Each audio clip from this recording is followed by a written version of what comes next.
What's up, everybody? It's your boy Mel here in our classic reaction. And today I'm going to do a reaction on something different. So I'm going to do a reaction on the 1989, was it 89?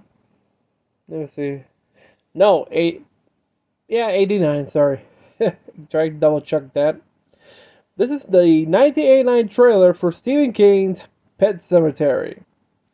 And this is the one based on the novel of the same name. And this has to be my favorite. It's like, okay, are you a pet owner and also a parent? You move to the house and there's a road that, might be there because you have reckless drivers going speeding, going too much velocity than the normal speed. And one day might be time for a dirt nap. Either way. Pet Cemetery is unique. One, I think it was one of, I don't know, I think this is the third or fourth book that Stephen King did. I don't know. I gotta check. Right after, I think it was It or Christine. Because, well, you gotta check because there's Sandlot, there is, let's see, Carrie. I think Carrie is the first one, so I might do a trail on that one, but let's stick to Pet Sematary for a minute. And I should know there's also a remake. They came out back around 2018 or 2019. Oh wait, it's 2019. And there was a sequel, Part 2. Cemetery 2 came out in 92. Which was the second film adaptation, and well, But before we begin, did you subscribe? Did you hit the bell? If so, what's the first rule you ever don't break? Respect Indian burial grounds because you don't know you'll be cursed as fuck if you disturb it. You seen the Bell Witch? You seen Pet Cemetery? Well, listen, you dumb shits, if you don't want to get cursed or worse. Use your damn brain you have in your damn noggin. Oh boy. But I know half of you might do something dumb, and oh boy, we have to call an exorcism on that. Or a shaman. Whatever. So let's check out this trailer, shall we? I hope it ain't copyrighted by Paramount because they did the same shit with Bloody Valentine. And we're good in 3, 2, 1, go. Ooh. What is this place? I brought you here to bury Alan's cat. Daddy, is church alright? Why, Judd? I have my reasons. I dreamed he got hit by a car and you and Mr. Crandall buried him in the pet cemetery. What did we do tonight, Judd? What we did? Hey, Herman Munster. Awesome. Whoa. Freaky cat.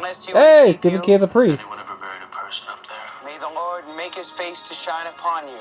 You're thinking thoughts best not thought out. Daddy's gonna do something really bad. You're thinking of putting him up there. Don't deny the thought hadn't crossed your mind. Oh, fuck. Come back to me, Gage. Come back to us. Oh, yes. Killer baby. Paramount Oh, Pictures God. presents Stephen Kitty. King's all-time best-selling tale of horror, Oh, fuck. Pet Sematary.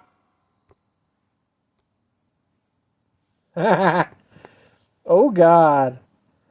I forgot about the cat. Fun fact, I had a cat that looked just like Church. I did like a photo shoot with her, and she was pregnant at the time, but I think it gave out the illusion she's more fluffier. She is fluffy. You can find it on my Instagram. She's actually, I did like a comparison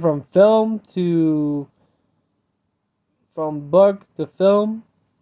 And actually had, well, technically I first put, it's a double photo.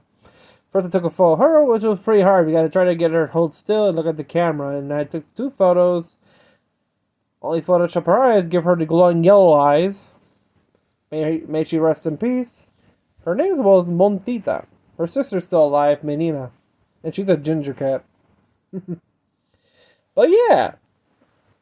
Okay, this film is pretty cool. Plus, it's directed by Mary Lambert, who is a female director, directing a Stephen King film adaptation. I think the documentary Dead and Buried, I think. And as you know, you're yourself Stephen King as a preacher. You think Stan Lee's the only one who does cameos? Hey, Stephen King can do it too. Hey, he can act too. You seen Creepshow? He did something called The Lonely Death of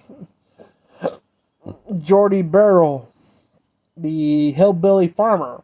That was King, and he had fun. He had a lot of fun doing that. And it stars Dale McKiff and also the late great Fred Gwynn. If you don't remember him, he's famous for, if you remember, he was a cop in this old show called Car 54, Where Are You? And also more iconically as Herman Munster from The Munsters, the bumbling patriarch of the Munster family. Oh, come on. That guy is a giant. And when I saw the documentary, I think the actor who played, the kid, the baby, Gage, when looking up at Fred Gwynn, seeing this giant of a man with his voice, like a voice of a pipe organ. And fun fact, he's also a children's book writer, which he still has the books that Fred Gwynn gave to him when he was a baby. All autographed. So, hey, that's pretty cool. I forgot the name of the book. It's about a king or something. You also have Dennis Crosby.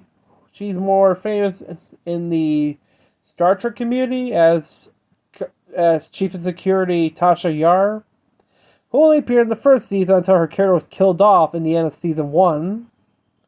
And then she came again around season, 4, 5, or 6 as the half-human, half-Romulan commander, Celia. I think it was during the Klingon Civil War, when her villainous Romulan character appeared, with the Duras sisters. And damn, it involves sort of like a time split with the Enterprise C. But that's a different story for a different time. And the music's by Elliot Goldenthal. And it was done by Paramount Pictures. It was released back in April 21st of 89.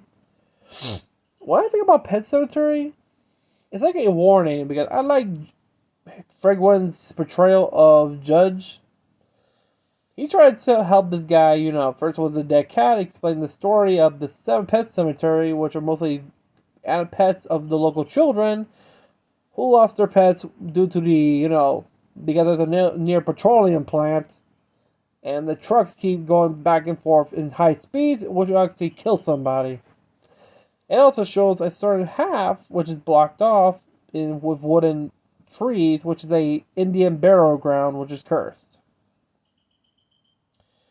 Judd explains that, I think, you remember,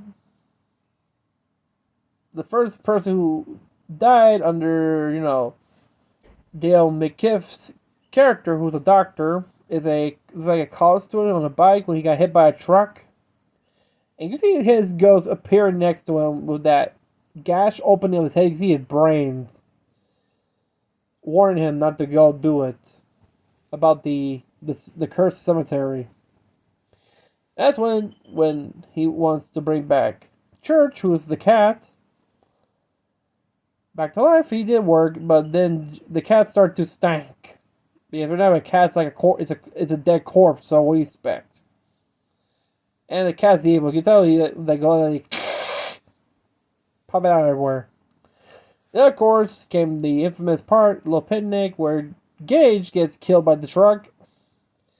Which of course John knew Louis wants to bury his son in the Indian ground, which of course he denies it, but Judd believes that introducing Louis to the ritual grounds, that an evil force will possess him. And he tells him the story about a local man named Bill Bartman, who buried his son after he was in the same grounds after he was killed in the Second World War. Unfortunately, his son came back as a terrifying raving zombie. Terrified town folks, hit a group of men, including Judd, tried to destroy Timmy by lighting the house on fire. Only Bill to perish with his son, because Timmy held him while the house burns and they both perished. Which of course, Louis must not bury his son, or it says, adding, sometimes dead is better. After the funeral, Rachel and Ellie leave for Chicago while Louis remains home. But of course, besides Judd's warning, Lou exhumes the body and buries it at the Indian grounds in Chicago. The daughter had a nightmare and explained that daddy's going to do something bad, which of course Rachel, unnerved by this, goes back, takes a plane and goes back over there. She decides to return to Maine, much to Judd's alarm. That night, a reanimated Gage returns home and steals a scalpel from his dad's doctor's bag. He taunts Judd for slashing his Achilles tendon, which is okay. He was hiding under the bed. Your Achilles is right where your foot connects to your foot and your leg bone, right there. The one that gives you the motion to move your feet, like bending, twirling, And by cutting that, it'll be hard to stand because it's like a puppet without string. And soon Gage, let's just say Gage slashes in his mouth and begins to bite into his throat, killing him. Rachel returns home and is lured by Judd's house by the voice and specter of her dead sister Zelda, who was played by Andrew Havenbeck, who was actually a costume. If I heard correctly, when people saw this film, I think the Zelda character scared the fuck out of everybody. The way it looked, including how deterred it looks, her back, anything, the character. We know it's played by a guy, so. But still, Yuji. But back to here. Which, of course, only discover that she is actually seeing Gage holding a scalpel. Yeah, because I think Gage is dressed up as his sister, like the same similar clothes with a top hat, holding a scalpel. In shocking disbelief, Rachel reaches down to give her son a hug, which is the stupidest thing, and ends up killing her. Woman, when you see your son, your baby, came back in the dead holding a scalpel, you know he wants to kill you. Why are you going to give him a hug and let him kill you? Jesus fuck.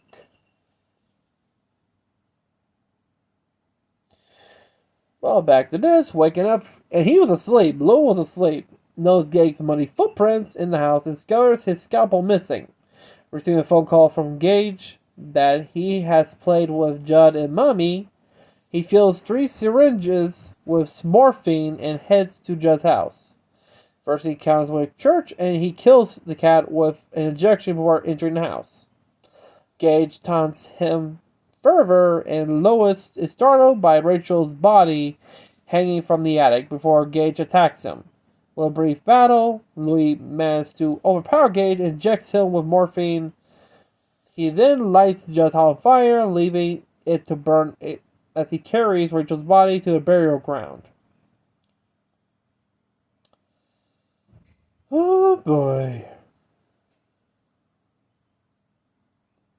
But Pascal appears and warns him. Pascal, who is the biker who got killed by the truck, warns him to Louis not to make it worse. But Louis, grief-stricken to the point of insanity, believes that he waited too long when he buried Gage, but burying Rachel would work this time because she had died just hours ago.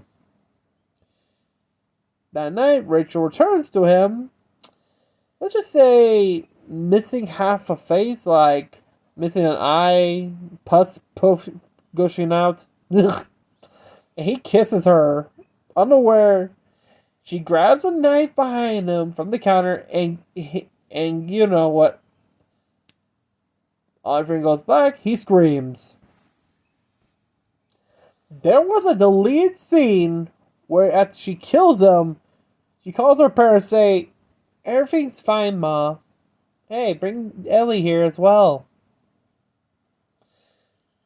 Yeah, that's why they changed the scene, because that scene was more gruesome.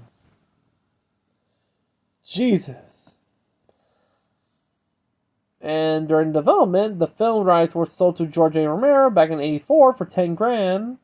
King had previously declined several other offers for the film adaptation. Romero eventually had to pull out of production as he was busy with monkey shrines. Development executive Lindsay Dornan loved the film's finished script and advocated it for being made at Embassy Pictures and then at Paramount. But of course, she was told each time that there was no more demand for Stephen King films after the slew of adaptations from his novels released in the early 80s. Are you sure about that? For casting, initially Paramount executives wanted a pair of twins to play the role, Gage, because, well, first of all, the actor who played Gage was a baby, and they were twins, so in case they had to take turns, like one takes a nap while the other one acts, and switch. No one even know. It's actually pretty cool. Like those should play Ellie, which was more cost-effective option. However, Lambert was very impressed with two-year-old Miko Hughes, who she felt was a natural talent despite his young age. So she lobbied the studio to accept her choice. She also faced resistance from the executives over the choice to cast Fred Gwynne, whom the studio believed audience would not take seriously because of his fame as Herman Munster. Yeah, this was a bit of a cliche right here, because remember, this is the end of the 80s, almost the end of the 80s, begin of the 90s, and Fred Gwynne is mostly known for being as Herman Munster. Nothing else. But she proved them wrong. And Fred Gwynne did a great performance as Judd. With that talent. Damn. I think he did other films called a judge.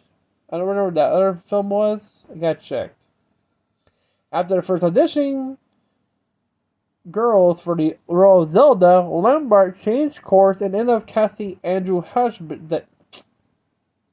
Habasek in the role because she felt having a grown man playing a role of a teenage girl deformed by spinal meningitis made the character more frightening.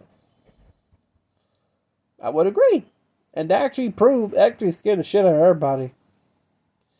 As for receptions, such as a film historian Leonard Maltin called the picture a bomb, his lowest possible rating, and declared despite being a box office smash, the picture's contempt for its audience should be obvious even to undiscriminate moviegoers, still vastly superior to its sequel. Oh boy. Let's see. Blood is Disgusting rated it a 4.5 out of 5 stars and wrote, "The plot alone will make this for a scary movie, but by injecting excellent atmosphere, capable acting, and general nightmare scenes, Pet Sematary is a truly effective horror flick, well worth the price and admission." At Red Central, Steve Barton rated it a 4 out of 5 stars and called it one of the best King adaptations. Jason Jenkins rated 3.5 out of 5, and he called it one of the better King adaptations of the period. Which the film grossed like $57.5 million in the US and $32 million internationally. That is a total of $89.5 million. Of course, there were home media like the VHS, DVD, Blu-ray 2012, including the 4K UHD Blu-ray in 2019, including the sequel, which had a poor review and a disappointing box office. Although it represents the events of the first film, the film sequel focused on new characters. And the documentary, there's a documentary, if you guys are interested. It's called Unearthed and Untold, The Path to Pet Sematary, which came out in 2014 and released in 2017. Which I recommend it. It's actually a good documentary. And also there was a 2019 remake, which there was intermittent buzz about a possible adaptation of Pet Sematary. Juan Carlos Fernandillo was announced to direct the adaptation in October 2013, but nothing came to less. And it's until 2017, adaptation of Stephen King's the brother-sister team behind the 2017 adaptation of Stephen King's It, Andy and Barbara Muschietti, told Toronto Sun that they hope to adapt Pet Sematary after the sequel of It. Again, there was no further action. Finally, in 2017, Paramount Pictures announced that it was remaking the film, with Jeff Buller penning the script and Kevin Kolsch and Dennis Weimer set to direct. The new adaptation stars Jason Clarke, Amy Simas as Lou and Rachel Creed, with John Lithgow appearing as Judd Crandall. The movie began filming in Montreal, Canada in June 2018 and was released in 2019. Why was the film filmed in Canada? Really? Why did they do it in Maine? Almost every Stephen King film is done in Maine. Sometimes. But yeah, folks, tell me what you think of Pet Sematary, the original. Have you seen it? What do you think about it? Did the scene with Zelda scare the shit out of you? If so, comment down below. And did you enjoy it? Who was your favorite character? Who was your favorite cast choice for this film? Me? I like Fred Gwynne's performance as Judd Crandall because, okay, I seen the remake. I give credit for John Lithgow playing Judd Crandall, but he ain't no Fred Gwynne, I tell you what. Fred Gwynne, okay, he's like 6 foot, what? 6'8"? Around there. He's like a giant. I'm 6'4". To me, I'm half his height. It's actually pretty funny. That guy had more fun. Plus, you look at this tall guy. That voice, that deep pipe organ voice. It's like, you're getting well that over there. That, that old farmer talk. You cannot recreate that. Even with the Monsters remake, you know which one, the Rob Zombie one. You cannot remake Fred Gwynne. He's one of a kind. Rest in peace, Fred Gwynne. You're awesome.